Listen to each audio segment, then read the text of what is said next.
un tant soit peu à ça, qu'est-ce qu'il doit faire? Respecter le droit de Yewwi Askan Wi de marcher, de faire un rassemblement pacifique tel que le lui permet la Constitution du Sénégal. Ku waxul loolu, mais vraiment, tout démocrate de ce pays, ci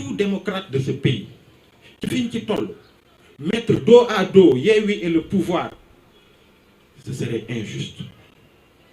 Parce qu'ils ont la force publique, ils ont la puissance publique, ils ont l'administration publique, ils l'utilisent comme ils veulent pour faire passer des choses, pour réprimer, et ce n'est pas normal. Et notre message aujourd'hui, il s'adresse au président Macky Sall, qui avait pris son mergado lors des événements de 2011.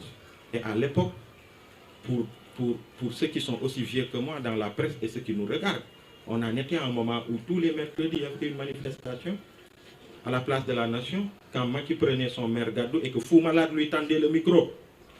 Est-ce que si Wade avait fait de telle sorte, est-ce qu'il aurait pu marcher?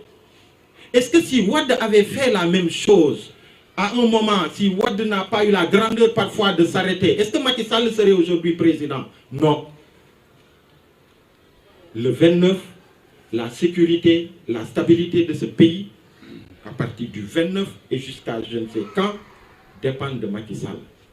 Soit cette manifestation, cette lettre d'information introduite doit avoir une suite favorable des autorités qui vont dire qu'ils vont encadrer comme ils l'ont fait le 8. Ils ne le font pas. Le 29, ce ne sera plus que Yewwi Askan Wi. Ce seront toutes les forces vives de ce pays qui pensent qu'il faut se battre pour que notre démocratie, qui est déjà à terre, qui n'est plus à genoux, qui est à terre, qu'il faut le préserver. Pour que toutes les luttes qui ont été menées dans ce pays, qui ont coûté des vies humaines, pour que toutes ces luttes ne soient pas vaines par la faute d'un pouvoir assoiffé de pouvoir. Je le dis et je le redis. Si Macky Sall et son administration n'accordent pas à Yewwi Askan Wi le droit constitutionnel à la manifestation pacifique, comme ça a été le cas le 8, de façon paisible, le 29 sera l'affaire de toutes les forces vives de ce pays, commençant par Y'en a marre, commençant par toute la société civile, les mouvements citoyens, toute cette majorité silencieuse qui est à la maison et qui pense que ce n'est pas normal, ce n'est pas juste. Je vais terminer pour dire qu'on a commencé à travailler, même avec la société civile. Là, avec le doyen Alioune Tine et tout le groupe de la société civile, ils sont en train de travailler. Il y en a marre est signataire et d'autres seront signataires pour qu'à l'international, une lettre va être adressée au rapporteur des Nations Unies sur les questions de liberté, de droits de l'homme et puis de démocratie.